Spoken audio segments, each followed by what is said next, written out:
کی شان شوکتوں سے الگ،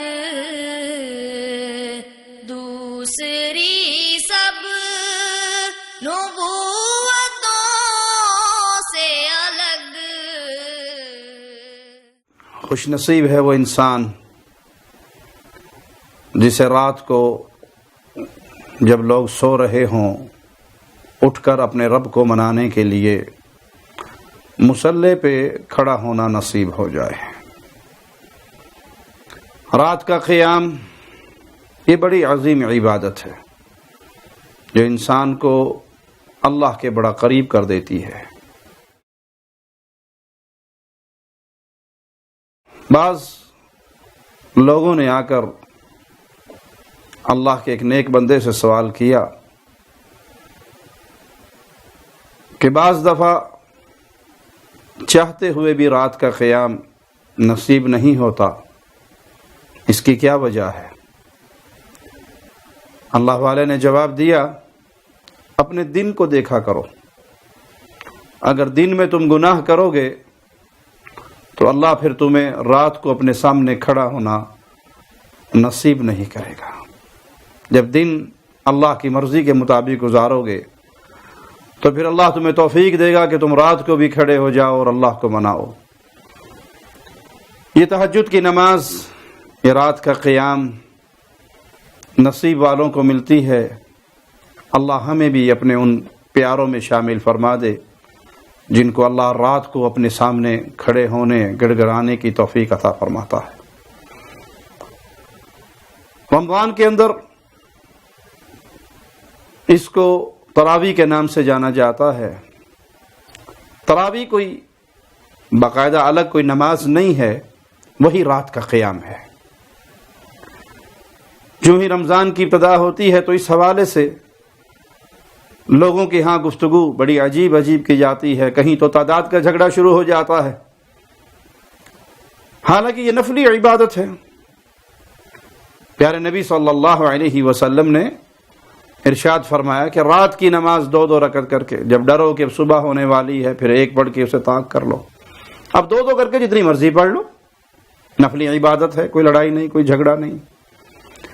آپ کو اجازت ہے کہ جو چاہے پڑھ لو، لیکن سنت وہی ہے جو رسول اللہ صلی اللہ علیہ وسلم نے پڑھی۔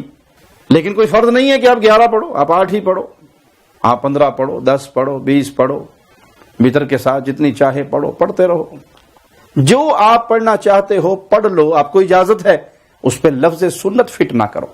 ہاں، لفظ سنت وہیں پہ لگے گا جہاں پہ رسول اللہ صلی اللہ علیہ وسلم کی سنت سے جو چیز ثابت ہوگی، وہ آپ نے رمضان یا غیر رمضان میں 8 رکعت سے زیادہ نہیں پڑھی۔ اور کہیں یہ بحث ہو جاتی ہے کہ جی یہ تہجد کی نماز شاید الگ ہے اور یہ نماز الگ ہے۔ لفظ تراویح رسول اللہ صلی اللہ علیہ وسلم سے تو یہ لفظ ثابت نہیں ہے، نہ کسی صحابی سے کسی صحیح سند کے ساتھ کسی اثر میں یہ بات ثابت ہے۔ اہل علم کے ہاں یہ ایک ٹرم ہے، اصطلاح ہے۔ جو چیز حدیث سے ثابت ہے وہ قیام رمضان ہے، جس کی شان رسول اللہ صلی اللہ علیہ وسلم نے بیان فرمائی۔ جس نے قیام کیا رمضان کے مہینے میں ایمان کی حالت میں، مشرک نہ ہو، بد عقیدہ نہ ہو، مومن ہو، حالت ایمان ہو اور ثواب کی امید رکھتا ہو، غفر لہ ما تقدم من ذنبہ، اللہ اس کی زندگی کے پچھلے گناہوں کو معاف فرما دیتا ہے۔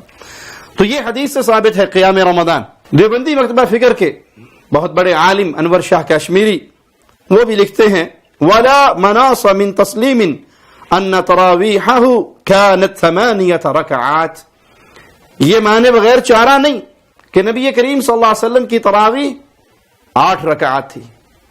یہ لفظ اہل علم کے ہاں معروف ہے، تراویح کا یہ لفظ۔ ہاں، روایات میں کسی روایت سے یہ لفظ ثابت نہیں، اس سے قیام رمضان ہی ثابت ہے، یا تہجد کی نماز آپ کہہ لیں۔ پچھلے دنوں ایک کلپ سوشل میڈیا پہ وائرل ہوا جس میں 3-4 لوگوں کی گفتگو کے کچھ ٹکڑے ڈالے گئے، اور سب سے پہلے ڈاکٹر اسرار صاحب کا ایک چھوٹا سا کلپ اس میں تھا۔ ڈاکٹر صاحب فرماتے ہیں نبی کریم صلی اللہ علیہ وسلم نے صرف 3 دن 8 رکعت پڑھی، 20 رکعت حضرت عمر کے دور میں شروع ہوئی۔ تراویح کی نماز یا قیام اللیل نہ اسے فرض قرار دیا، نہ اس کے بعد جماعت کوئی اہتمام کیا مستقل۔ صرف 3 راتیں آپ نے جماعت کروائی ہے، اس میں 8 رکعتیں آپ نے پڑھی ہیں کہ جو آپ کا معمول تھا تہجد کا وہ پڑھی، اور تہجد کے وقت ہی جماعت کرائی ہے۔ یہ ہے وہ حدیث۔ اس کے علاوہ کسی نماز تراویح جو ہے جو ہم پڑھتے ہیں 20 رکعتیں عشاء کے ساتھ متصل، اس کا کوئی ذکر نہ دور نبوی میں ہے نہ دور صدیق اکبر میں ہے، یہ دور حضرت عمر کی خلافت میں ہوا ہے۔ یہ بات تو درست ہے ڈاکٹر صاحب کی کہ نبی کریم صلی اللہ علیہ وسلم نے 3 دن جماعت کروائی، اس کی 8 رکعت پڑھی، لیکن یہ بات غلط ہے کہ حضرت عمر رضی اللہ عنہ نے 20 رکعت جماعت سے شروع کروائی۔ یہ کسی صحیح حدیث سے ثابت نہیں، بلکہ جو چیز صحیح حدیث سے ثابت ہے وہ موطا امام مالک کے اندر یہ روایت موجود ہے کہ سیدنا عمر نے حکم دیا ابی بن کعب اور تمیم داری رضی اللہ عنہما کو ان یقوم للناس ب11 رکعہ، کہ وہ لوگوں کو 11 رکعت نماز پڑھائیں۔ سیدنا عمر رضی اللہ عنہ وارضاہ کے حکم پہ یہ 11 رکعت شروع ہوئی جماعت کے ساتھ۔ نبی کریم صلی اللہ علیہ وسلم اسے انفرادی پڑھتے تھے، اور پھر 3 دن آپ نے جماعت کی، اور پھر سیدنا عمر کے دور کے اندر صحابہ کو حکم دیا گیا، آئمہ مقرر کر دیے گئے، اور 11 رکعت وہی پیارے نبی صلی اللہ علیہ وسلم کی جو سنت تھی رمضان اور غیر رمضان کی، اسی کو جماعت کے ساتھ ادا کیا گیا۔ اس ویڈیو میکر نے کسی صاحب کا کلپ پورا نہیں ڈالا، چھوٹے چھوٹے ٹکڑے ڈال کر یہ تاثر دینے کی کوشش کی کہ تراویح کی کوئی نماز نہیں، حالانکہ قیام رمضان اس کا صحیح حدیث میں ذکر ہے اور اس کی ترغیب بھی دی ہے۔ سیدنا عمر نے جو رسول اللہ صلی اللہ علیہ وسلم کے صحابہ کو 2 اماموں کے پیچھے اکٹھا کر دیا، تو ان کے سامنے بھی رسول اللہ صلی اللہ علیہ وسلم کی سنت ہی تھی، کیونکہ آپ نے 3 دن پڑھائی اور پھر چوتھے دن آپ نے جماعت نہیں کروائی۔ آپ نے کیا فرمایا، کیوں چھوڑی جماعت؟ آئیے پیارے نبی صلی اللہ علیہ وسلم کے الفاظ سنتے ہیں۔ خشیت ان یکتب علیکم، پیارے نبی اپنی امت پہ رحم کھاتے ہوئے کہ میں ڈر گیا اس بات سے کہ تمہارے اس شوق اور جذبے اور ولولے کو دیکھ کر کہیں یہ تم پہ فرض نہ کر دیا جائے، اس لیے میں رک گیا۔ اور پیارے نبی صلی اللہ علیہ وسلم کی وفات کے بعد سیدنا عمر نے جب اس کو جاری کیا تو وہ خدشہ ختم ہو چکا تھا، فرض ہونے والا فرض ہونا تھا پیارے نبی کی زندگی میں۔ جب آپ فوت ہو گئے، دین پورا ہو گیا، فرضیت والا معاملہ ختم ہو گیا، تو پھر سیدنا عمر نے 11 رکعت جماعت کا معاملہ شروع کیا۔ تو یہ رمضان کے اندر قیام کرنا فرض نہیں ہے۔ بعض لوگوں کے ہاں یہ بھی مشہور ہے جو غلط ہے کہ جی اگر آپ تراویح نہیں پڑھیں گے تو آپ کا روزہ نہیں ہوگا۔ روزہ ایک الگ معاملہ ہے۔ من صام رمضان، جس نے حالت ایمان میں ثواب کی امید سے روزہ رکھا اللہ کے لیے، اللہ اس کے پچھلے گناہوں کو معاف فرما دیتا ہے۔ اور تراویح کا الگ معاملہ ہے۔ من قام رمضان، جس نے قیام کیا رمضان میں حالت ایمان میں ثواب کی امید رکھتے ہوئے، اللہ اس کے گناہوں کو بھی معاف فرما دیتا ہے۔ تو اس قیام رمضان کی تلقین ہے، ترغیب ہے، اس کی فضیلت اور شان بیان ہوئی ہے۔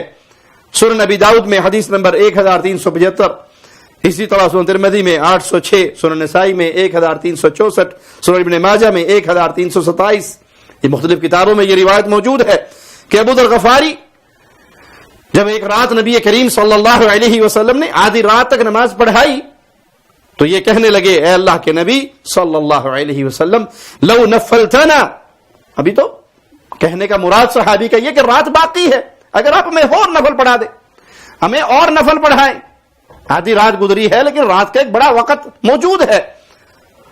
تو نبی کریم صلی اللہ علیہ وسلم نے بیان فرمایا، ان الرجل اذا صلى مع الامام، جب کوئی انسان امام کے ساتھ قیام شروع کرے، حتی ينصرف، اور امام کے ساتھ رہے یہاں تک کہ امام نماز ختم کر دے، امام کے ساتھ نماز کی ابتدا کی اور امام کے ساتھ نماز کی انتہا بھی ہوئی، تو اس کو شان کیا ملتی ہے؟ حسب له قیام لیلہ، تو اللہ اس کو ساری رات کے قیام کا ثواب عطا فرما دیتا ہے۔